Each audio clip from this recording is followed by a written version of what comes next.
Kelly McGonigal, welcome back to the podcast. A pleasure to have you here. I want to jump right in. And here's the question that I know my audience will love. So you shared as we were chit-chatting, a big part about aging is our self-perception. And a big part of our self-perception is the joy that we have access to in our life. So the question that I have for you is, how do we create more joy in our life as we age and maintain access to our fullest potential as human beings? Oh, love it. Yeah. Joy is an emotion we experience when we feel connected to something that makes life worth living. And it's that simple. Joy is basically a signal that says you matter, good things can happen, life is worth living. It's like a signal of stay engaged with life. So if you want to feel more joy, you basically need to choose the activities and the relationships and the roles and the goals that remind you that you matter, that life matters, that give you a sense of connection, or that connect you to something that you would consider essentially good. And this can be really idiosyncratic. Like you might love something beyond reason, the way that I love dance fitness and teaching dance classes. I love it beyond reason. If that's in my life, life is worth living.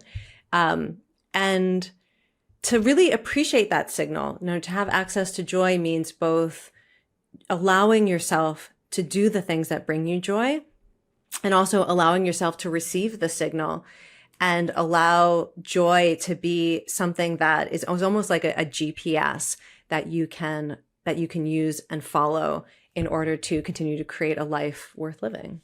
And what's something that brings you joy? What do you love beyond reason? I love actually asking people questions and just listening intentfully and just stepping into pattern recognition to connect the dots for people who are listening, including myself. That's one thing that I really love to do. I mean, sometimes I ask people questions that can seem a little bit morbid, but, for example, what if you were hospitalized and could do almost nothing? You'd lost almost all of your capacities. If something were still available to you, what would make you say, no, I want to keep going. I want to keep living. I might imagine something like if people brought in foster cats that had special needs and somehow I was able to make those cats happy, even if I could no longer speak or write or move my body, that would make my life worth living. And I feel like, if you can imagine a scenario like that, asking yourself questions like that, and also how much time are you spending every day doing those things versus scrolling or things that, can seem urgent at the time, but don't necessarily fill you up in that way. Talk to us a little bit more about joy. It seems that many of us, and I've had moments like that too, we're chasing so many different aspects. It could be chasing finances. It could be chasing attention. It could be chasing notoriety.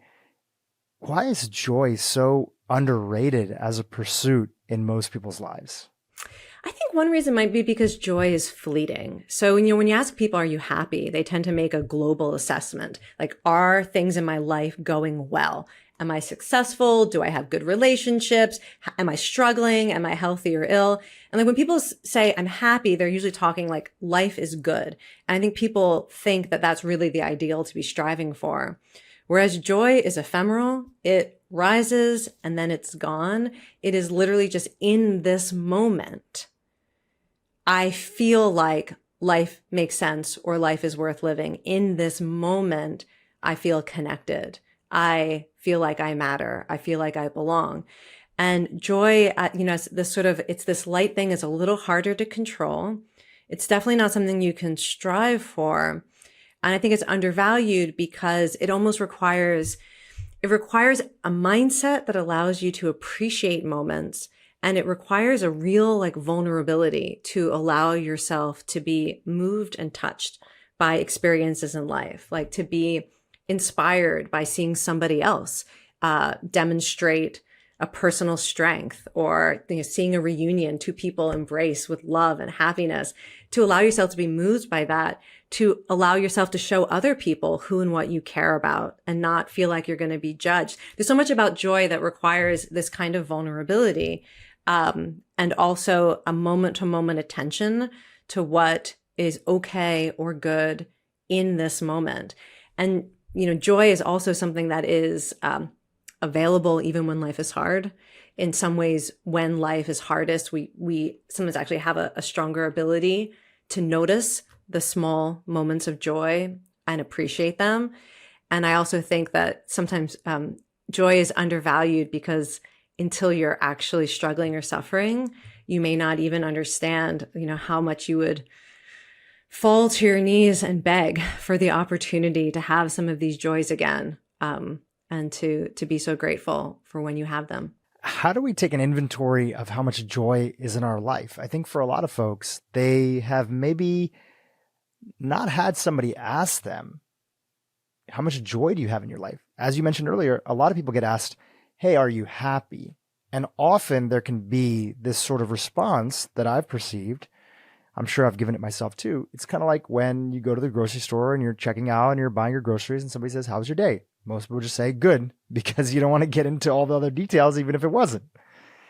So how do people accurately take assessment of how much joy is in their life so that way they could become present to whatever truth is there? I mean, part of my mission right now is actually to increase people's sensitivity to detecting joy. I think a lot of people have a very high threshold, what they define as joy, like peak experiences in life, or they may be disconnected from what joy feels like in the body. So when people describe joy, they often talk about a kind of like a warmth or a lightness around the chest. You breathe a little bit more fully and deeply. There is sometimes a sense of quickness or lightness around your hands and your face. It's a wonderful emotion. It's very embodied. Sometimes people feel it though more as like a mental state where you really just like, you could hear yourself saying something like, this is so good. This is amazing. I love this. You almost have a sense of wanting to take a mental photograph, like to make a memory, or thinking, I want to remember this. Those are two of like the main signals of joy, or the desire to actually share something with someone else. That's another really clear signal of joy. When you find yourself wishing that someone you love was with you so that you could share it with them, or you think, I'm going to tell them about it later, or you're taking a photo and you're going to text it to someone, that can be a signal of joy. And it's funny, when I started exploring this topic, I was asking my family members how they experience joy. And it's so funny because my father said he's experienced it a couple of times in his life. Wow. My mother is more like me. She's like, oh, all the time. And I was like many times a day. She's like, yeah, many, like we have a very low threshold for joy. We learn something interesting, joy. We share laughter with someone, joy. I hear a song I love, joy. It's not because I'm a happy person either, right? I think we talked about this last time. I'm not, by my nature, by default, is not happy. But I can be very responsive to things that are beautiful or funny or heartwarming or exciting. So I think when I think like, is it true that these people are having completely different experiences of life, joy only a couple of times in almost 80 years of life, or joy 80 times a day? And I think that it's because a lot of people either have this definition of joy where it has to be a peak experience of euphoria that is life defining. Or a lot of times people, when they start to feel the initial wave of joy, they actually try to dampen it. Because again, as I said, joy is by nature, it makes you vulnerable because it makes you more open. In the same way that stress makes you really sensitive to experience, to learning, joy makes you really open to connection. And that can feel frightening to people, especially people who aren't used to trusting others or maybe don't want to be known by others. There's so many reasons we can feel a little bit uncomfortable with how joy opens us. So you were asking, how do you take a joy inventory? I think, one thing would be to start to look for moments in the day where you feel something like what I've described. There's a thought in your head. This is worth living for. This is good. I love this. I'm so grateful to have this experience. Or you notice that you wish you were sharing something, or you feel an urge to tell someone about something in a positive way, because we do also have that urge for negative things too. That's a different kind of emotional drive. Or you feel it in your body, a kind of lightness, a kind of energized optimism, because joy is not calm. Like joy very specifically encourages us to engage more with life. It gives us energy. It increases our motivation towards our goals. It makes us want to connect with others. Joy has this kind of like, it's like hands on your back being like, yes, go forward into life.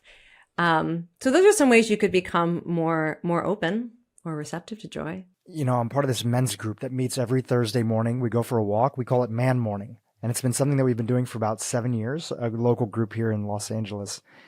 And one of my favorite questions to ask that group, and I definitely think that it's probably not very common that like men ask each other, you know, what made you joyful? But one of my favorite questions is, what's something simple? Because we have a question of the day and we all walk and we talk about something different. And every month we have a different captain so they can choose different questions. So sometimes when I'm the captain, I just want to genuinely know what's something simple this week that happened that brought you a lot of joy.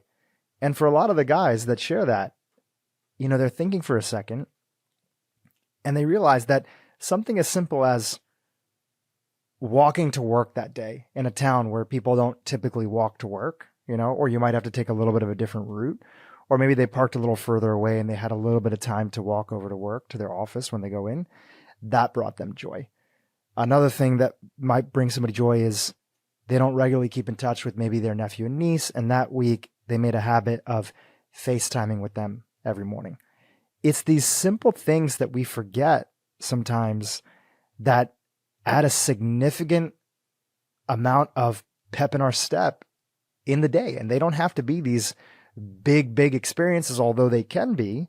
They're often these small things that stack up. I know in my own life, when I've chased happiness, I've actually often felt maybe sadder because of the thing that I associated with, hey, this is going to make me happy. This relationship, being this type of relationship will make me happy. Making X amount of money as an entrepreneur will make me happy.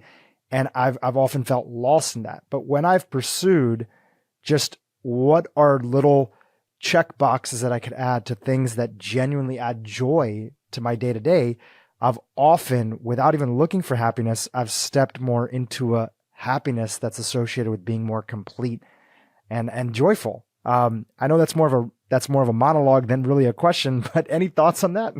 No, I love it. I mean, one of the things that's interesting when you start tracking joy versus thinking, how do I make myself happy, is the time scale shrinks. You know, it is like the moment on the walk. It's not even necessarily the whole walk. Maybe there was like, you were tired and maybe the weather wasn't always great. And then you were worried for part of it. And then you talk to a stranger and have an unexpected moment of connection, or that you see a bird and you hear a bird song and suddenly you feel connected to nature. Like joy is interesting. It shrinks the time scale in ways that make it so immediate. It's a kind of mindfulness that is like a reward for just continuing to be alive. And I think that what's great about it is it gives you the opportunity to continue to choose joy, even when you can't control the circumstances that would lead you to say, oh, I'm really happy with my life right now. When you can't control big things like relationships or health or work or the things that are happening in the world. The other thing I'll say is that sometimes we really notice what brings us joy when we lose it. I'm sure that many people had the experience like I did, right after we last connected, when the world shut down for the pandemic. And it was very clear to me very fast what actually brought me joy. And it was kind of surprising. It didn't surprise me that teaching my group movement classes, when that was gone, it was devastating. I knew that was the most important thing I did every day to feel connected to my community and feel like I was doing something of value. But I didn't realize how much having big events to look forward to brought me joy. And not even the events themselves, but just thinking, I've got a concert to go to. I've got a conference to go to. I've got these celebrations to go to. So much of my joy was like this thread I was pulling of things to look forward to, where I knew that I would get to experience collective joy, which is one of my favorite forms of joy. Like a concert is really the best way to think about it, when people who love a certain type of music are loving it together and so excited to be there. To not even to not have that, but to not have it to look forward to. was very clarifying. And that's another way to think about what brings you joy, is to notice what you've missed when it wasn't available, and to be so grateful. Can I tell you how many concerts I've been going to now? Way more than before we had that period of not being able to. Well, I got some more questions on the concerts, but we'll come back to that. You're known for breaking down the science of so many aspects that we all may think of as underrated areas of our life. And when it comes to joy, what have you found from the research that's available there, besides the fact that joy feels good? Do we get anything from having more of it in our lives? Yeah, joy is, so sometimes I like to contrast it to other things that I've talked about. So a lot of people know my work around stress. And I've talked about how stress is this biological capacity we have to deal with challenges. And joy is an interesting biological capacity to capitalize on positive experiences and events in a way that furthers our ability to engage with life. So for example, in the way that like stress gives you energy to handle crises, and it changes your biology in ways that make you sometimes more willing to ask for help or more able to learn from experience. There's all that like biology to help you deal with challenges. Joy creates a biology that helps you engage with life. So it's really great for your heart health and your immune system. It puts your nervous system into a state that is, sometimes referred to as like the ideal state of your nervous system. It's like a readiness to engage. Often it looks like a readiness to engage socially. You release brain chemicals like endorphins and endocannabinoids, and depending on the type of joy, maybe oxytocin, maybe adrenaline, but a lot of chemicals that boost your mood, that increase your sense of confidence, as well as your willingness to trust others. It's very similar to a runner's high, actually, which is, of course, why a lot of people love running. Like the neurochemistry of joy. If I had to pick something that like you could compare it to and say, oh, those look really similar, a runner's high or an exercise high is very similar to the physiology of joy. So that's a benefit you can think of, because who doesn't want to live in a body that is energized, that is ready to thrive and ready to connect? But I also mentioned that joy as an emotional experience, like you have a moment of joy. It can be one of those fleeting moments of joy, or you can even like hack your way into it. Listening to music that you love is one of the simplest ways to do it. It actually, when scientists want to produce joy, there are two things that they have people do that are really effective. One is for them to select their own favorite song to listen to. That is the number one way to induce joy. If you want to study the unfolding of joy, like in the brain or the body, or how it affects things. The other is to think of a joyful memory and like really go in there and revisit it. So I don't know about you. I like the music version. It's a little it's a little bit easier to just on the fly do.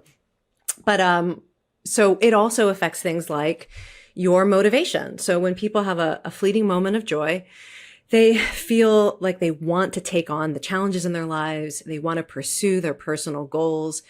They're more willing to take action and exert themselves. They're also more likely to be pro-social. So after a moment of joy, people are more interested in being good and doing good and making a difference. They're more likely to help people. I think that joy basically makes you the best version of yourself in the way that like stress helps you meet moments that are difficult. Joy helps you be the best version of yourself to invest in the things that matter. Like that's what it's there for. So that sounds good, right? Those are some benefits. Those are great benefits. So to piggyback off of that, joy feels so good and we get so much from it and our body gets so much from it. What are some of the top things that strip joy out of people's lives or create so much noise that it's hard for people to pay attention to the pursuit of joy? What's robbing our joy? There are a lot, but let's go to one that's actually quite painful, which is a lot of people think they don't deserve joy. And a lot of people, when they start to feel joy, it brings up shame or self-criticism. And that's especially true for people who've experienced trauma, or like, really difficult life experiences that taught them either not to trust other people or to not expect good things to happen. And joy can feel really unsafe because it makes you vulnerable, because it creates this chemistry of connection that can then be frightening, or because it can trigger thoughts and beliefs like, I don't deserve this, survivor's guilt. There's a lot of stuff that can get in the way where the experience of joy, rather than being welcomed, it's a threat that then triggers a shutdown. And this is, we could have a very long conversation about this. It's common, it's painful, and it is something that you can work with. But it's the kind of thing where it often involves really reflecting on why joy is not a reward for being perfect, right? That joy almost is, even if it were true, like even if you were someone who experienced a lot of moral injury or guilt because of things you've done, you think you don't deserve joy. Joy is a path for redemption. Joy is that signal that you matter and that life can be good. And so people most often experience joy when they're doing things that are inherently good, that are constructive, that are about progress and growth and helping others. And so in many ways, the pursuit of joy and that getting that signal of joy is actually a sign of redemption and a path to redemption, but it doesn't always feel that way in that moment. There's also, people have a lot of beliefs about showing joy. And one of the things, okay, so you talk science. Can I tell you something about I'm going to be an emotion researcher now. So my initial scientific training was in the science of emotions. I can get very geeky about emotions. I think they're like the coolest thing ever. And emotions have all of these different channels through which they work. They change your body, your brain chemistry, your thinking. And some emotions have really clear outward signals and others don't. So if I were to ask you, like, what does anger look like? What does anger sound like? You could probably show me, right? You could recognize anger, right? But if I asked you, what does jealousy look like? Like, can you show me a jealous face or an envious face? It's a little harder because some emotions are really about your inner signal. Like, you're the only one who needs to know you're jealous or envious for you to make use of that emotion. In fact, if you show it, this is not an emotion that pays off when you actually express it out loud, right? Usually that's an internal signal. Think about who and what you care about. Think about, but so joy, of all the emotions, I think it has the most expressive signals. So joy has facial expressions that are recognizable. Joy has sounds that are recognizable. There's a joyful laughter that is recognizable universally. There are joyful outbursts that are recognizable. It changes the sound of your voice. Joy can be felt through touch. Joy can be recognized through body language. Joy is even one of the only emotions that has a distinct smell. When you are feeling joy, your sweat releases chemicals that are like contagious joy molecules that float around. Other people breathe them in. It makes other people feel more joyful too. Fear is the other emotion that has a really strong chemo signal in that way. People can really smell fear and catch fear. Like, why would an emotion have so many expressive signals unless there's a benefit to joy being shown and shared? So this is a long way of saying one of the reasons people don't fully capitalize on joy is they think of joy as something that's internal, like I want to feel good. But joy, like really to get the most out of it, you have to show it, you have to express it, and you have to share it with other people. That is actually how joy functions. And if you feel awkward, if you feel uncomfortable saying to someone, thank you, or I love you, if you feel self-conscious headbanging at a concert and jamming out with strangers, if you feel embarrassed to tell people that you're a fan of something and how much you love it, all of these things, like ways that we signal joy, if that's not freely available to you, then it's actually really hard to even receive the benefit of joy in a moment.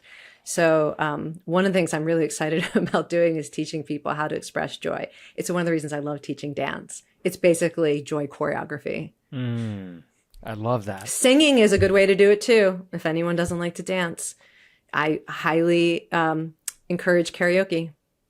I'm not the most facially expressive. My natural state is I'm actually quite generally a very happy person, but I don't express a lot of, things on my face. I feel like my eyes though do a lot of talking, right? I'm like always like listening with my eyes, and people can tell even if I'm not like making faces. But I feel like for me, the primary way of me expressing joy is through my acknowledgement and gratitude of other people. Yeah. And there's something about gratitude that when people also hear it and you're witnessing them hearing the gratitude that they're giving to you, there's a sense where you're filled with just as much joy as them receiving it, even as the person who does it. So gratitude for me is actually one way that I've always stepped into joy, is taking a moment to acknowledge somebody else for something real, right? Something true, something that I genuinely feel that I'm paying attention to in that moment. And I notice that not only do they get lit up, but in the process of me expressing, I'm also filled with joy as well. Yeah. I mean, that's a really clear demonstration of how joy is supposed to work, right? Joy, it works best when it is expressed, that you had a feeling of, oh, somebody did something for me, or I'm experiencing something in this moment that is wonderful, and I want to give thanks to that. You let yourself express it. And that produced in another human being a sense of being appreciated, of mattering, of getting to share a moment of joy with you. And it's like this reverberation. We know that joy synchronizes people's physiology. It's a real connection. So if you express gratitude to me and I'm open enough to receive it and not feel like super embarrassed or try to shut it down or dismiss it, if I allow myself to receive it, you'll see it in my body language or in my face. You'll hear it in my words. And we start to synchronize in a way that creates a true moment of connection that people can feel. It strengthens trust, it deepens relationships, and it produces a second moment of joy. Like the joy that you expressed that was about the gratitude becomes a moment of connection that is also a moment of joy that gets shared. And this is one of the reasons why I said it's so important to express joy or share joy, because you get this like the second wave of joy, which is rooted in connection. And when researchers look at the most common sources or contexts of spontaneous, authentic joy, something like 70 or 80% are moments of connection with another human being, or connection with something that you find deeply meaningful. So for some people, it'll be animals, or it could be a physical place like a garden or nature or relationship with God. But there's that moment of connection. I feel really deeply connected to something in a meaningful way. You know, you wrote a whole book that we talked about last time, The Joy of Movement. And when I look at the trend of how active people have been through the modernization of different cultures, United States for sure, but this is now being spread throughout the world, we see that increasingly as the world has been progressing, on a whole, people are more sedentary. They're not moving as much. Movement has been removed from our daily life. Community has been moved from our daily life. We no longer have to walk to get water, the grocery store. And not that I'm completely romanticizing the past. It's now that we have to actually go out of our way if we want to exercise where that was sort of baked in.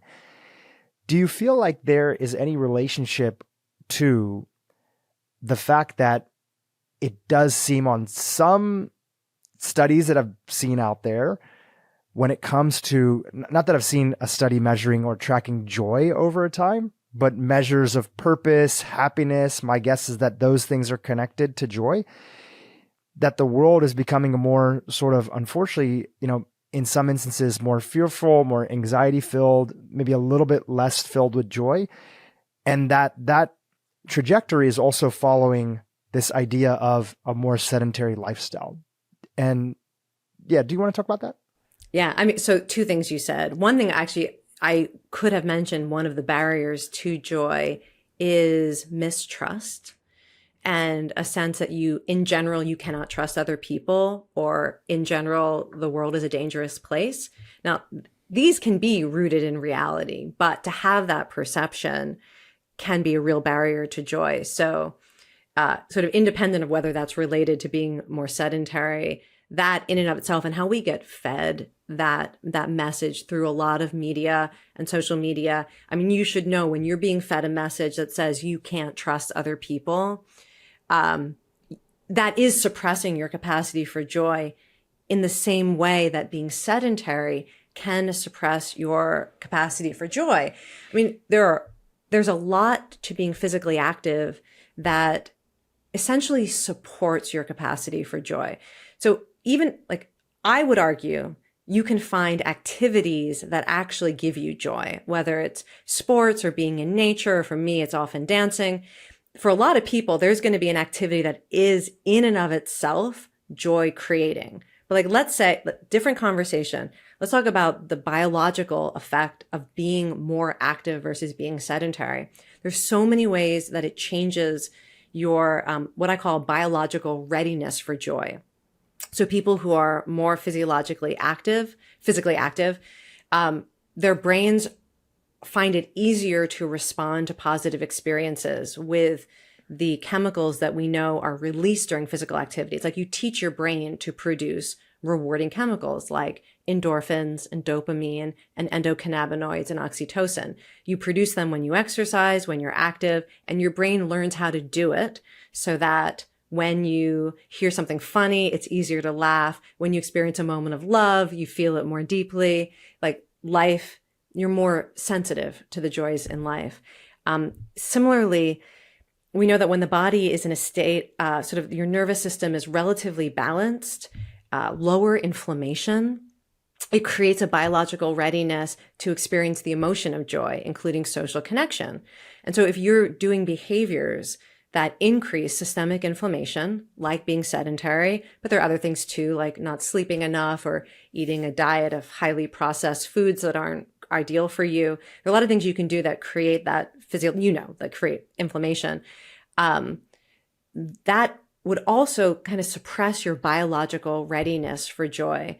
And so you can think about a lot of different health behaviors as things that don't just make you physically healthy, but that create an entire like different physiology that primes you to be able to experience connection and joy and meaning. And there are other ways too, like the molecules that your muscles release. And did you see the new research that your bones are also producing chemicals when you exercise that make you happier and more resilient to stress? No, I didn't see that. I think the last time we talked, I was talking about this new research on how your muscles do this during exercise. Yep. You talked about that. And, I'm out there preaching this message that your muscles are like a pharmacy and they produce these molecules during movement that travel to your brain where they increase your sensitivity to joy and make you more resilient to stress. And they act like antidepressants. They act like anti-anxiety molecules. It's amazing. Well, then there's new research showing that your bones do that too. So if you do movement that puts any kind of stress on your bones, either because your muscles are pulling on them or impact, that puts force on your bones will respond by releasing their own chemicals into your bloodstream that act like basically antidepressants and happy molecules. So that's pretty cool. It's just this reminder that, you really covered two big areas that when we're devoid of them or that we have, let's say, a negative association with them that could have come from our life circumstances, habits that weren't in place, critical authority figures in our life. But one of them you mentioned was this feeling of like what I would call something mental or belief-based, this idea that you don't believe that you deserve joy, right? A lot of people feel that that's out there. And the secondary one that was prompted by my question, obviously, which is related to your book that you wrote about, The Joy of Movement, is this idea is that if you are more sedentary, it's harder to actually create joy. It's harder to create a factory of joy. So now we have these two categories. We have the mental and the physical. And it's this reminder that the last time you were on this podcast, I think the title of this podcast was called the Broken Brain Podcast. And the whole idea was that your brain isn't broken. And you should also know that what you do to your body, you do to your brain, and what you do to your brain, you do to your body. So there is this symbiotic relationship between them. They're not separate things. So if you feel like you are devoid of joy in your life, sure, maybe it's the belief systems and the mentality. That's one aspect, but there's also this body component, and both are super important to pay attention to. And like sleep is such an interesting example. There's research showing that when you get insufficient sleep, it is harder for you to recognize positive emotions in other people. It doesn't just suppress your own capacity for joy, but part of the ways that joy works is we see other people's positive emotions, we catch them, we mirror them. It's a moment of connection. And sleep deprivation seems to like selectively, you're still really good at recognizing negative emotions. I'm sure some sleep deprived like parents know that what this is like. It's kind of selectively undermines your ability to recognize and connect through positive emotions. So one thing I always want to say is this is not, you gotta work with what you can.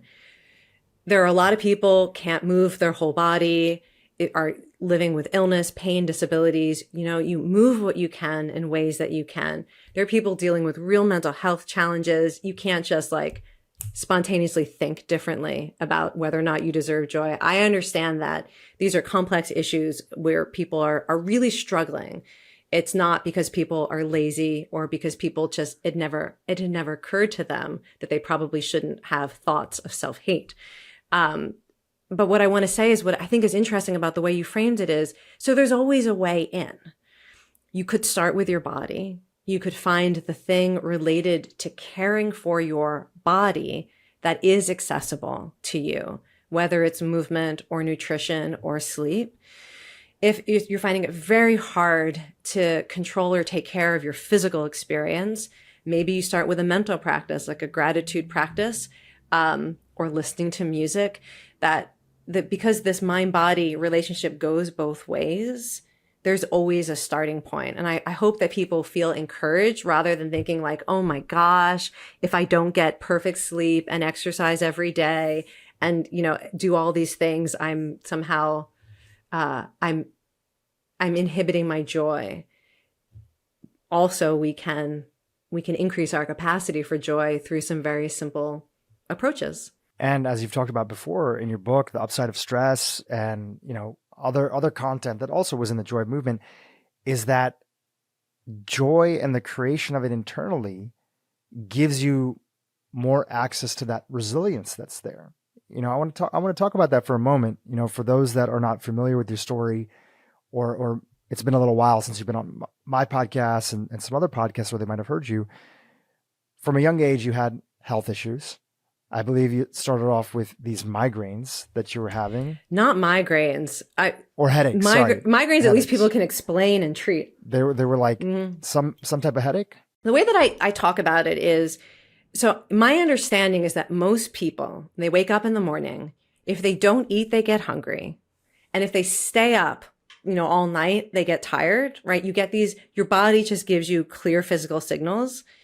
So what my nervous system and body likes to do is just turn everything into pain. So I could stay up all night, no problem. I don't get clear signals that say go to sleep. I get pain. And it's taken me a long time to figure this out, that somehow my nervous system, it produces pain as a signal that I'm tired, I'm hungry, like I need something, whatever it is, it translates into pain, which has really helped me, also reduce the experience of pain, to understand that this is what's happening. It's not related to anything that's wrong in my body. But so I had that experience very early on as a kid when nobody understood it. First of all, nobody believed it. And then when people believed it, by the time I started going to people and, getting MRIs and like nobody can explain it in terms of there's a reason you have this pain. So I've kind of been, and by the way, if anyone is listening, do not send me miracle cures. This is the one problem with talking openly about pain is you get 100 emails later about obviously you just haven't read this book yet, or obviously you just haven't tried this thing yet. Hat tip to everyone out there. People with chronic pain they've heard it and they've tried it. Anyways, end of my public service announcement. One of the things you've talked about is that actually drains you a lot is talking for a long time. I know. Talking is the number one trigger for pain. And yet you're a lecturer, you're a speaker, you go on a podcast, and here you are. So like in this moment here, you're sharing such valuable content, information, and you even talked about this a little bit last time, but in this moment, do you feel pain right now? And are there things that you try to simultaneously hold on to sort of be with that and also step into what seems to be this thing that you are also passionate about, which is helping people learn about these things that could help them with their lives? Yeah. There's always room for pain. That's the thing that I've trained. There's always room for it to be present. There's just other stuff present too. So over the course of this conversation, there has been an increase in pain, and it's okay.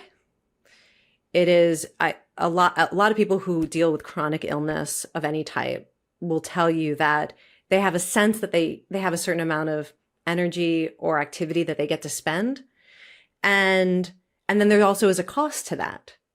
And people with chronic illness or pain are just more aware of that. They are aware that they're spending energy and a reserve that they have. And one of the most important things when you're dealing, and it's true also for some mental health challenges, that when you feel like you're making a choice that's consistent with your values, even if it also ends up being accompanied by something like fatigue or pain or an emotional hangover, which sometimes comes when you step outside your emotional comfort zone, or if you're, someone who deals with anxiety and you choose to do something that makes you anxious or fearful, when it's consistent with your values, you can tolerate those difficult experiences and sensations. Even if you might wish they weren't there, there's room for them. And then there's less, regret and resistance about it. And so, I just think about making value-based choices, and that creates a lot of space and acceptance. We were chit-chatting a little bit before, I hit record. And one of the things I was saying is that, you have this unique perspective that I see sometimes in folks, which is when you have lived a life where you are under a lot of contrast of some sort, and somebody who's been through and is still dealing with a chronic pain is constantly living in contrast. They have these moments where their pain is much higher, and they have these moments where it's much less, and maybe even a glimpse of it kind of disappears for a little bit. And it's like heaven opens up and the sun is coming through and birds are like, they constantly know the value of things that other people might take for granted. Like there's people that are listening today who are not in any pain right now. And it's just, they think that that's normal. I know. Right? I think it's so fascinating. Sometimes I say that to my husband. I'm like, tell me about that. What is that like? Like, because it's so funny, people who don't have chronic pain, like they'll get sick and they're like, wait, is this what life is like for you all the time? I'm like, yeah. Yeah, kind of. Well, why I brought it up is that in a way, I feel that one of the vehicles to creating more joy in my own life, and knock on wood, I don't deal with chronic pain, and my heart goes out to everybody who's listening who does. We do have a lot of listeners who do, is that creating more joy is a constant stepping into contrast. And what I mean by that is, in my own life, has been, what is really gratitude? Gratitude is meditating on contrast. So even today, I had like 2 days of flight delays. My flight was canceled on Sunday, then again on Monday, and we were stuck at the airport. Then we had to drive really far. And then I was on the plane sitting next to my wife and my mother-in-law, and I was like, you know what? As tired as I am, I just want to say, like, I'm so thankful that I can travel. I'm so thankful that I can lift the luggage up and put it in, the compartment above my head. I'm so grateful that all of us are here. None of us are in pain. None of us are unhealthy. Things are going well. I saw this meme on Twitter a few months ago, and it said, if you're lucky enough to live to, let's say, 80s, 90s, 100, and you think about your life then, you would, for your average day today, right, as a 30-year-old, 40-year-old, whatever, if you're looking back on that, you would give up almost anything to be doing some of the most basic things that you're doing today. This is a meditation that I do at the end of a day, particularly a day when I've struggled in some way, I imagine it's the end of my life. And sort of like, this is what happens at the end of your life. This is not true, but just imagine. They're going to spin some kind of roulette wheel that's every day of your life. And whatever day it lands on, you're asked, would you like to relive that day? Do you want to go back? That's the day you get. That's it. Would you say yes? And how would you feel to be able to do that? And I think, like, what if it was today? Would I say yes to today? And it's almost always yes. It's very rarely no. Almost always, I think, God, I would give anything to be able to have a moment of connection like that, to get to do that thing I love again, I would just want it back. And that's been a really helpful meditation for me in terms of cultivating the attitude that you're talking about. Because sometimes I can remember it in moments that are mixed, because a lot of moments there are frustrations and stress, and also there are these moments of something good that's in that. And as a practice, that's helped me lean more into appreciation for everyday life. Yeah, it's so powerful because I when I think about your books, they really, to me, are a highlight of some things that are many lived experiences that people have had, right? They know they experience joy when they're moving, when they're being playful, when they're hanging out. They know that there is, that joy has added a lot of sense of purpose and completeness to their life.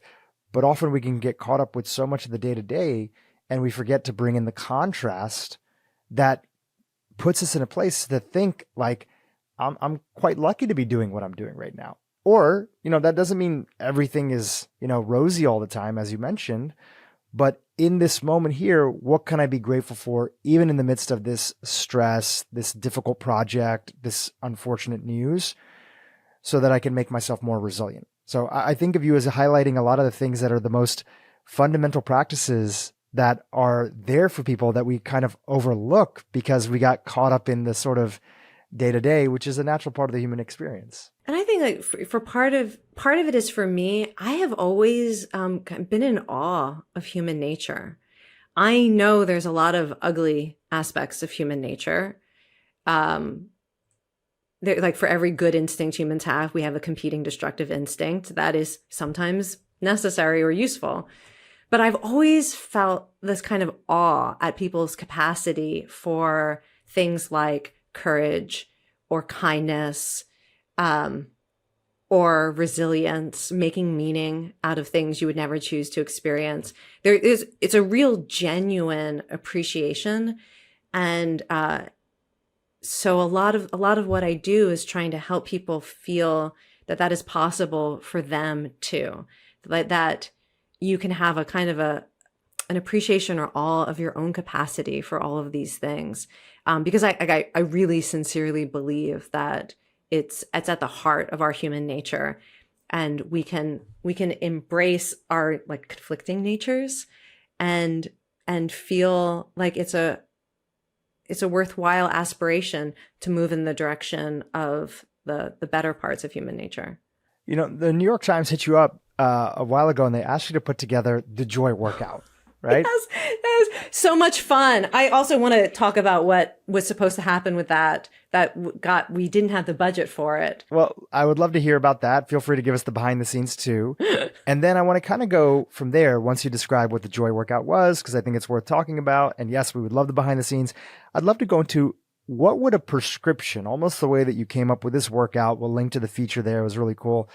What would a prescription for creating more overall joy in our lives look like, right? What would a prescription for that look like? If you could give that, or, give that template or that protocol to, doctors, teachers, caretakers around the world, what would that look like? So yes, talk about the Joy Workout. What did it look like? I think it was six movements. There's more. Okay. So here's the premise. They called me and they were like, is it possible to design a workout that would make people happy? And that was the way they framed it. And I was like, you bet.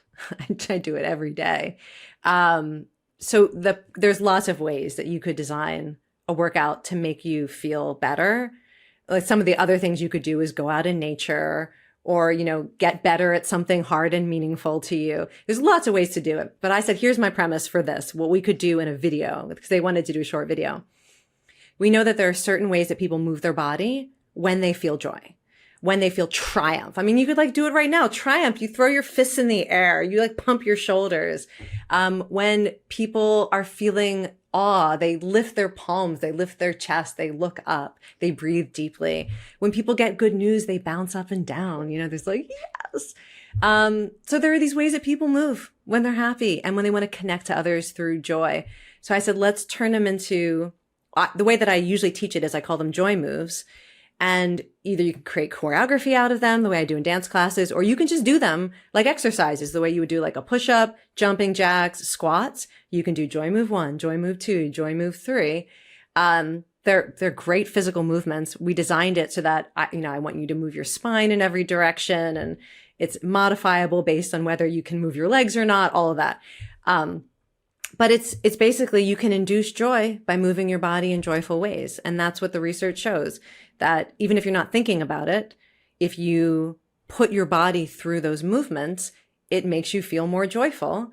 And if you do it to music or you do it while looking at somebody else who's doing it, it amplifies the effects. So we put together a little joyful soundtrack, and we have this wonderful mover model who moves in really authentically joyful ways. So it's easy to catch her joy. And that's the workout. But it's based on this idea that you can go from the mind to the body or the body to the mind. And the thing that we didn't get to do, I was like, it's so important. You got to have people in chairs, bring in someone in a wheelchair. You have to show people that this is not about being in a physical body that can move in every possible way or in extreme ways. So we have just one model in the video. That's what they had the budget for. But if you read the article, I have notes in the comments about really, you can do this. I do this all the time with people in chairs, or people who can't jump. It's accessible. Yeah, that's beautiful. And I want to add in that if I remember correctly, from when I read the article originally when it came out, it was less than 10 minutes, the whole workout. Oh yeah, I think the whole thing is maybe 7 minutes. Yeah. Yeah. So that was also great too. We do some free dance at the end. At the very end, you can just move your body in any way that you want. And then people cheer for you. I was like, you got to get in the cheering soundtrack. There are all these little levers you can pull. And I wanted people to feel like they were being celebrated at the end. So if you listen, you'll hear the cheers in that last bit. It's for you. Anybody who's around young kids, toddlers, other stuff, or, really, really young kids who are they're starting to walk, they can dance a little bit. We do all these things inherently with them, right? We might put on music, they dance a little bit, and we're like, yay. And, we clap, we encourage them. We know how important that is for young kids and their development and their joy. And they have so much joy radiating out of them naturally, as all human beings do when they're so young.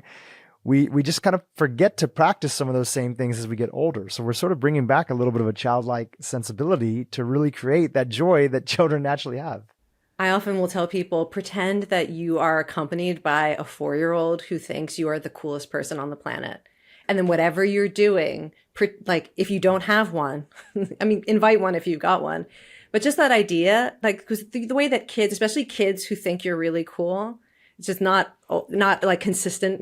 If they're your kids, they won't always.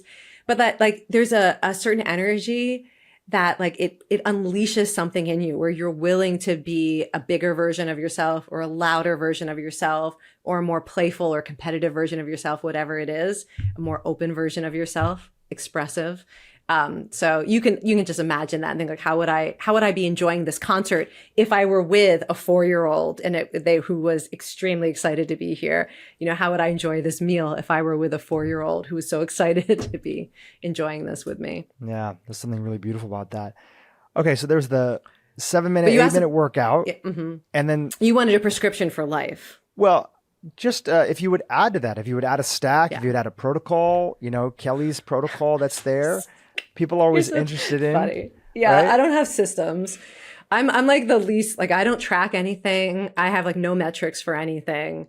I'm a very like listen to your direct experience and your intuition kind of person. So I know like for people who are really analytical or who really like to measure things, I don't always have the best approach. But so I'll tell you, if I were going to give you a prescription for more joy, the first one is you have to know what you care about, what you love, and what is meaningful to you. Because joy is meant to be a signal that you're on track. So if you don't know, your body and brain they don't know what to pay attention to.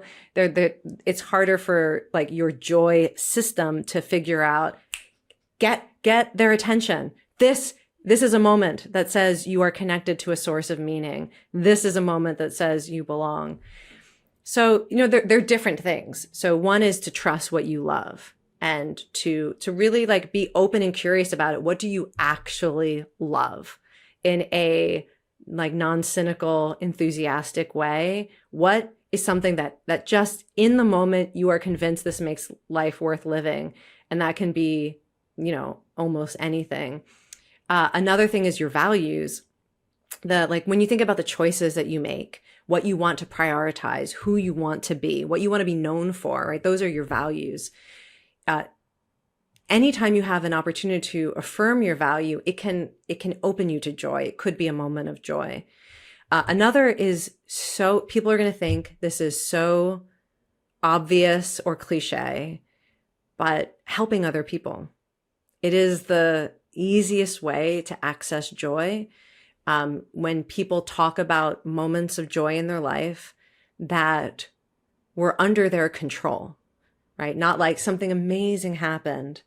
If it's something that you chose to do and it brought you joy, helping someone else or doing something to support someone else or doing something to create joy for someone else, that's the thing that's most under our ability to choose it.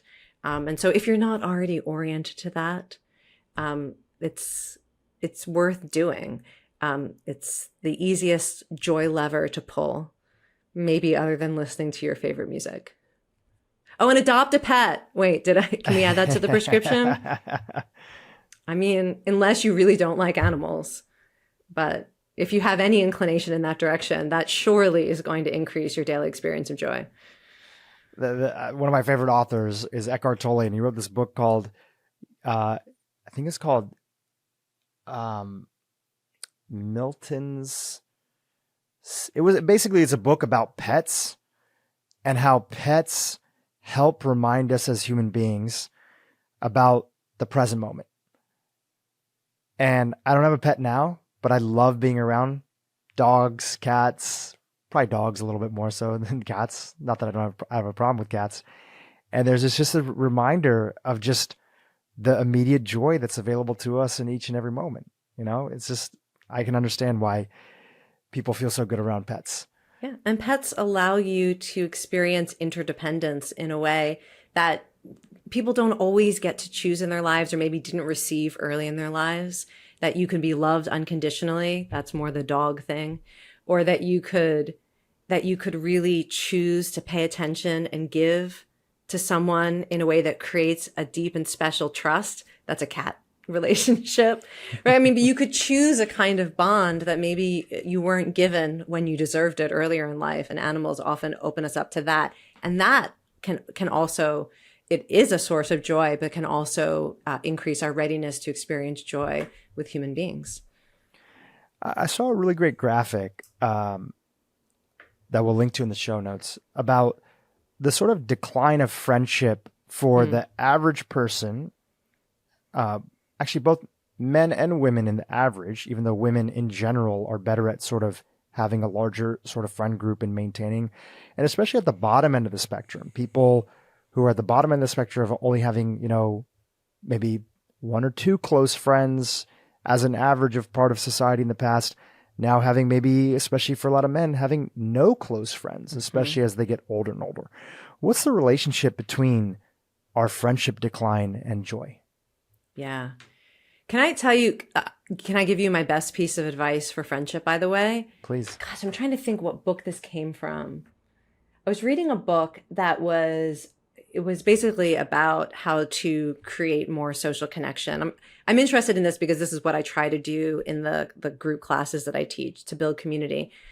And there was a whole chapter about how people do not invite people into their homes anymore as often. There's a lot of like meeting people at other places. And I thought for myself that actually was true. It started during the pandemic. And then it just, I kind of got out of the habit of just having people in my home.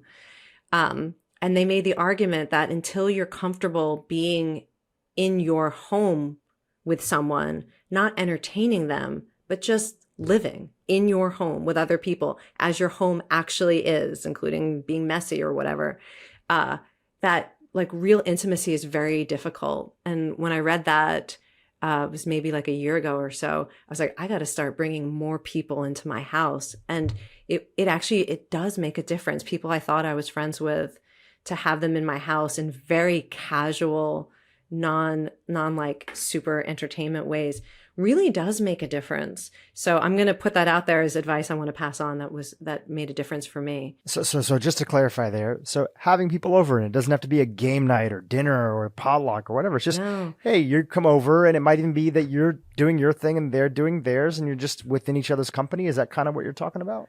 Yeah, you could fold laundry together, I think was the example in the book. And I was like, yeah, you really could. And I thought about sometimes it's just nice to be in somebody else's home and to feel at home in another person's home. Or watch a movie, eat something. But in the way that I think a lot of us growing up did a lot of that. Definitely. And I don't know if it was only me. I don't know if other people also experienced this. This author was suggesting there is a trend to not do as much low-key life sharing in your homes as maybe people did previously. Well, 80s babies for sure, right? Yeah. Are you an 80s baby? I am an 80s baby. An 80s What baby. does that mean? Does that mean you were living your best life in the 80s or born in the 80s? Born in the 80s. I was born in the 70s. So I was even a little bit more in the wild generation. We were free roaming. You just got to live life, and when it was time for dinner, your mom yelled and you came home. Yeah, something like that. Yeah. Is there, you mentioned you're really passionate about community. You talked about your dance classes last time. I'm very passionate about this topic. I shared about my men's group, Man Morning. Obviously, people can create their own version of it. We've kind of like open sourced our model of how we do it. It's like manmorning.com, and people can create their goddess morning or this or that, whatever you want to do. But we talk about how we structure it and sort of the rotating sort of leadership to make sure it's not a burden on any one person.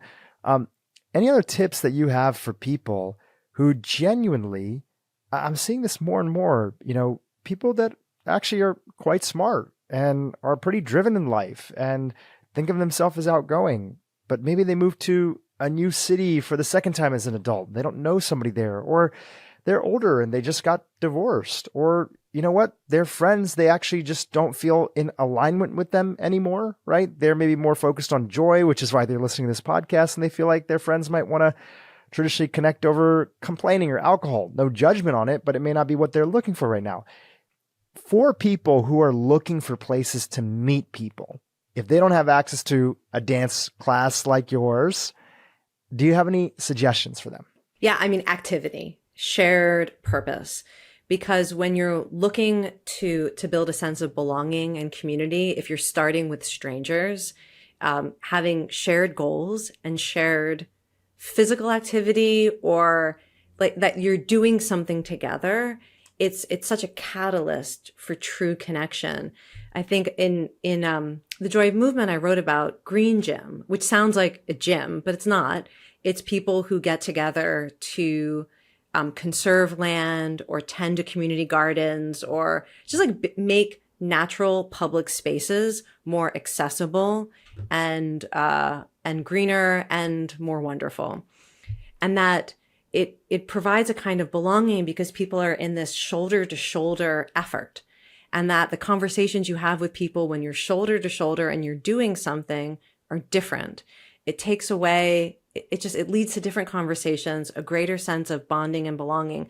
And I really think that if you're not somebody who naturally can strike up a conversation with someone at a bar, you find the activity that you want to do and go do it in like the most public, social, shared way possible.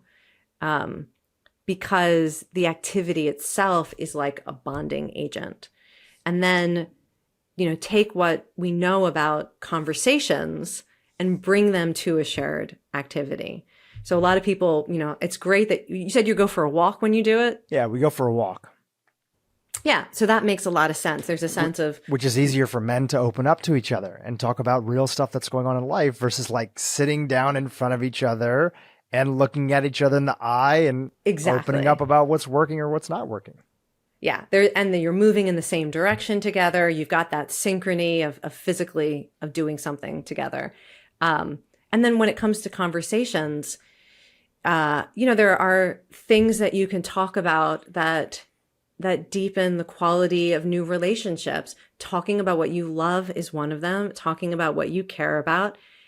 Being sincerely curious about other people's lives. Asking people to tell stories. Asking people to share memories. These are the things that create a lot of trust and closeness, as opposed to talking about things that people know about, but aren't deeply connected to your own life. So like politics or entertainment, like that kind, things that are sometimes really easy to talk about because we have a shared superficial knowledge base about, or maybe a deep knowledge base about it. But you know what I mean? So just, keep those conversations personal. When we were chatting a little bit, one of the reasons I was excited to talk to you now, in addition to just all the great work and content you put out there, is that we've been doing this summer series on body composition, building strength, how that's tied into longevity. And one of the things that every single expert that's come on this podcast has talked about is the power of incorporating some sort of healthy relationship with movement, which made me naturally, obviously, rethink about your work and just how your book is dedicated to that, the joy of movement. And that similarly to the idea and the research that's out there when it comes to just the general term of diets, right? Just paying attention to what you're eating. I don't mean that in a negative way, but the general term of whatever sort of a dietary structure somebody might adopt, is that the diet that people stick to the longest based on the literature is the one that works for them, the one that they can actually commit to.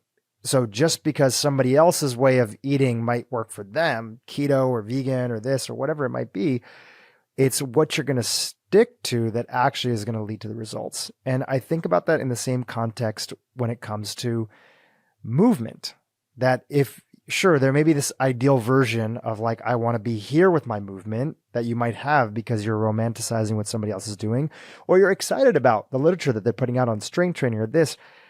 And while you're working yourself in that right direction, if that's your goal, having something that you genuinely look forward to that leaves you happy, I feel is actually one of the ways that is going to end up getting you to your results in a more direct way. That's the way that I look at it when I take your work stacked on top of everything that people have been sharing.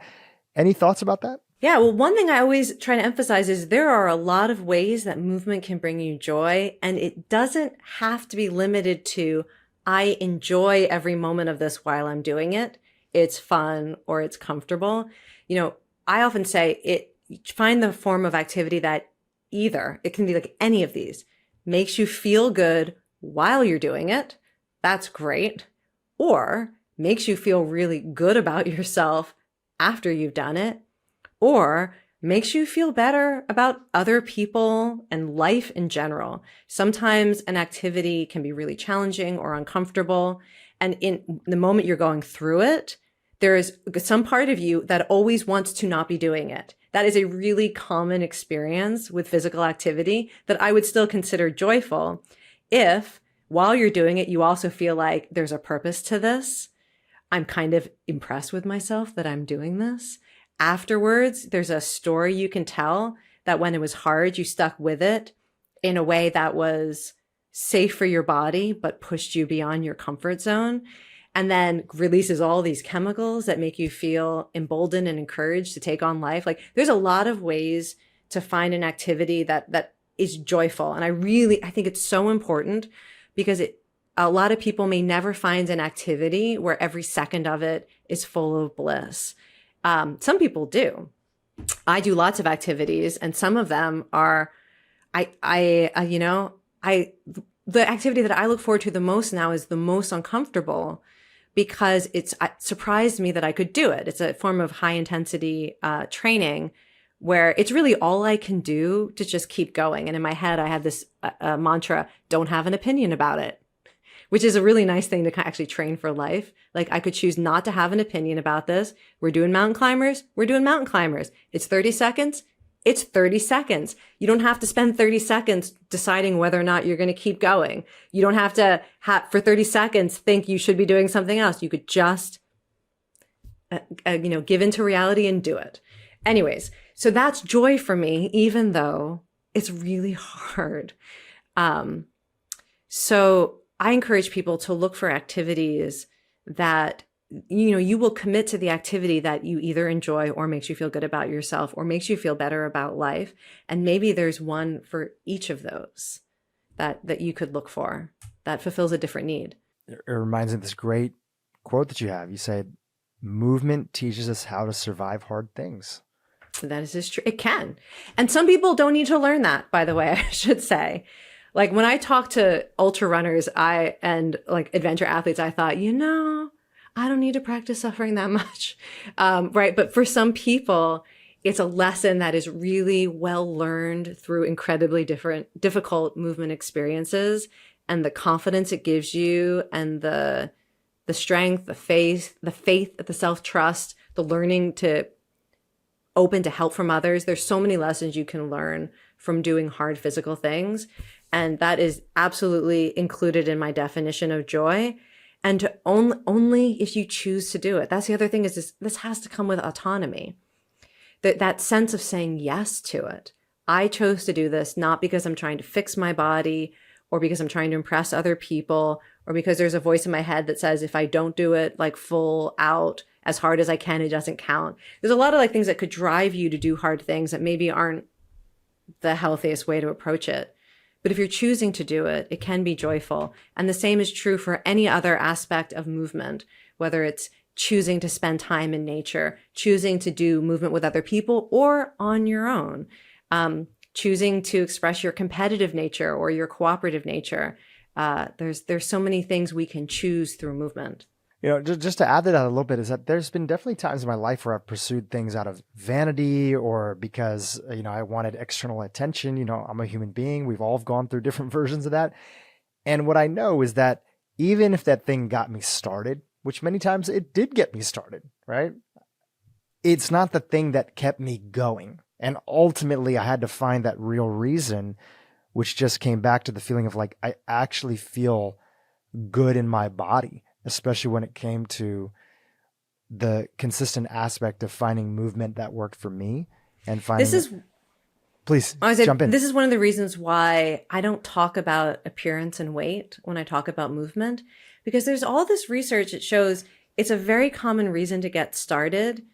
But if it's your only motivation, you're more likely to quit, even if you're achieving your goals. So I figure everyone's already got that motivation going. It's out there. Let me just give people something else to pay attention to and care about. Because for whatever reason you get started, and whether or not it's changing your body in those ways, if you are also or instead paying attention to things like, does it make me feel better? Does it make me a better version of myself? Does it help me deal with the challenges in my life? Does it give me a way to connect with community? When you're paying attention to those things, you are so much more likely to find an activity and stick with it and get all of the benefits that might be available to you from being physically active. For people who feel that, okay, you know what? I have the movement side of it. I feel like I'm making progress. I got friends, but I still feel like I got the voice of a parent, authority figure, a teacher, somebody that is putting this shadow over my sense of deserving joy in my life. What directions of possibility, there's many roadmaps to addressing that. What would have been some things that you've seen that help people with that belief side of things? Programs, books, ideas, etc. So I don't think we talked about my work with the Stanford Center for Compassion. Is that right? We didn't. I'm a little bit familiar with it, but we didn't talk about it on the podcast. So this is something that my advice for this is rooted in my work developing programs to help people deepen their empathy, compassion, and self-compassion. So I think whether or not you believe you're deserving of joy is part of what we mean by self-compassion. And so I spent a number of years really pilot testing this stuff in groups. And what I found is that the willingness to believe that you are deserving of joy and of compassion, there's this link between believing that other people are deserving of joy and compassion. And it's this you can toggle back and forth, but we have this exercise of seeing other people as doing their best, wanting to suffer less and to be happy. And that we have that in common. It's a kind of a common humanity practice. And the practice of looking at another human being and finding a way to feel authentically, may you know joy. May you be free from suffering for anyone you come into contact with, and not to have a story in your head. Well, okay, but first you should suffer a little bit because of who you are and what you've done. And then maybe you can suffer less. Or, well, you already have so many great things in your life. I don't need to wish you joy. Like you have it all. You couldn't possibly be suffering anyway. There are all these stories we have when you can just connect to anyone and say, may you know joy, may you be free from suffering. It can unlock self-compassion and an acknowledgement that you yourself are deserving of joy. And then we also have this practice where we say that for ourselves, may I know joy. And the phrase may I is interesting because it is both an aspiration, like I'm saying, yeah, this is something that I choose. May I know joy. I'm going to put it out there as something that I value, that I want. May I is also about permission. It's a way of saying it's okay to want this. You do deserve it. And may I is also, it's like a hope. It's a belief that it's possible. So it's a very traditional like meditation phrase, may I know joy, may you know joy. But we worked with it a lot in the program. And there's something that kind of cuts through a lot of stuff if you were able to think it in your own mind, take a breath for other people, for yourself, as a way of cutting through some of those stories and beliefs about who is deserving of compassion or joy, including yourself. Is there a guided practice that we could link to, or is there like you described it, but for people who are kind of doing it for the first time, is there anything that we can link to out there for them? This is a good question. I don't know where things are publicly available these days. If you look up a loving kindness meditation, you'll get it. It'll be, may you know joy, may you be healthy, may you be happy, may you be safe. There are many guided practices for that. Any meditation app you download is going to have one. Beautiful. So it's really just this idea that like, if we are regularly not thinking that we deserve it, it's also this indication of how do we give ourselves compassion even in the midst of us feeling that way? Yeah. So this is my biggest mindset reset for finding compassion for yourself is sometimes described as we're all in the same boat meditation. So if you're thinking, I don't deserve joy, and you're feeling shame, and you're feeling guilt, or you're feeling self-critical, or you're feeling sad and lonely, to bring to mind, I am not the only person who knows what this feels like. First of all, it's true. It doesn't matter what you're feeling. It's true. Because suffering is human, and there are, unfortunately, many, many other people who know what you're feeling and are feeling it right now as well. And you can actually bring to mind, just like me, there are countless people who know what this feels like. I am not alone in this feeling right now. And if you are not suffering, this can sound like a depressing reflection. But if you actually are in that moment suffering, it unlocks that feeling of common humanity that is the foundation for self-compassion. And then the great final part of it is, may we all be free of this, or may we all know that we're not alone, or may my ability to take a breath and be with this pain may it in some way ease the pain of others who are dealing with this right now. This practice works for everything. It works for anxiety. It works for anger. It works for grief. It works for physical pain and illness. It is my favorite go-to practice when I'm suffering. Kelly, this has been fantastic. And I want to say thank you so much for coming back on the podcast and talking about, really at the end of the day, awareness and attention. The more aware we are about our relationship with joy, or our lack of joy in our lives, the more that we can actually set an intention to change it. You know, I was writing feverishly a bunch of notes down as had a bunch of time in the airport the other day, and as well as listening to all your old interviews in preparation of this podcast. You shared a quote from someone that I didn't mark down the name inside of my notes, but maybe it'll ring back to something. You shared another interview and you said, the focus of your attention sets the quality of your life. I think it was it was an author or speaker that you really look up to. So tell us, who's that from? It's so funny. As soon as you said the word attention, that I was like, oh, should I share that quote? Yeah, it's Sherry Huber, CheriHuber. She was one of my meditation teachers for a long time. And one of her core teachings was the focus of your attention determines the quality of your life. And it's not what I've learned to appreciate is it's not only the focus of your attention, like what you pay attention to. What I've really come to discover is that attention has an emotional quality to it, that you can have attention that is curious and appreciative, or you can have attention that is critical and, fault finding.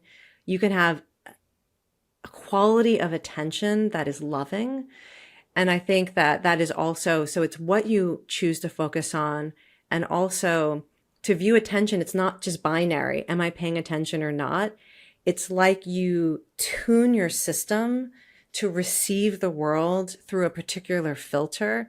But it's not just a one-way filter. The world receives the quality of your attention. Other people can tell when you're actually curious. Other people can tell when you're truly open, or when you are have a quality of loving attention versus critical attention. And so I'll add that to the whatever it was I said last time. Yeah, well, I think it's perfect because that what I'm really hearing you talk about is us being aware of our own awareness, and how that sets our entire being, and how contagious that being is. When you're around somebody who's a genuinely joyful person, it's so contagious. And if you are pissed or upset in that moment, it will also make you a little bit more pissed in a good way of like, why can't I also be like that too? Which is okay. Maybe that's the thing to break it through. Well, I mean, it's true that like attracts like. We have emotional preferences. So I will actually say sometimes there are people who really don't want to be around joy. So if you're somebody who finds joy contagious, it's actually worth recognizing that's amazing. Like if you are not somebody who's around joyful people and you're just like deeply irritated or angry, like sometimes, joy can provoke some other stuff. And I think that's actually a good thing. I think that's a good thing, because I think that if joy was the thing that's going to set somebody off and make them more upset because they so want to hold on to this identity, you were going to end up there anyway. I'm just pushing you along a little further by being masterfully joyful. Is that what we call fierce joy? You're going to be so committed to joy. You don't mind what other people's reactions to that joy is. You're going to be a force of joy in the world. You're going to react one way or another. Hey, if you're going to take it out on me, let it be me instead of somebody else. That's how I think of fierce joy. But all joking aside, I feel like you do a really good job of helping us remember why our awareness is so key if we're looking for joy in our life. And you use the word filter. We don't often have a filter for, word is going to sound out of context, but optimizing for joy. I genuinely think if we think more about joy, the small things, what am I genuinely looking forward to that's a small thing in my schedule tomorrow? And if I can add more of those up, some of them could take 30 seconds, a minute, 5 minutes, the world will genuinely be a better place. So I feel like when I think about your work, that's what I think of. And I want to thank you and acknowledge you for that. Thank you. And let me give one final practice since you mentioned that. One of my favorite exercises for learning to detect joy and what brings you joy is at the end of the day to do a replay. You know, I said that like if you could go back and live your life over again exercise. So just imagine you get to relive 3 moments from today. What are they going to be? And people learn a lot about themselves. Sometimes it's really surprising the moments they actually want to relive. And then you can just be strategic about it. Some of them you can control, some of them you can't, but you certainly can make choices that allow you to experience and savor what those sources of joy are for you. Well, if you did that exercise, post it on Instagram and tag us. We'd love to see it, or share it on Twitter, or email us as well. But no tips on chronic pain. Those are going to be deleted. They're going to go to the trash folder. Kelly, thank you so much for being here again. And I just so appreciate you and your work. Thank you. Thank you. Hey, YouTube, if you enjoyed what you just saw, keep watching for more great content on how to improve your brain and your life. People might be upset to hear this, but you never forget your traumatic experiences. Totally. And that's for a specific reason, right? Our brain wants to hold on Sure. to them, to file them, Right. to, protect us. Right. But you can reframe the emotional component. You can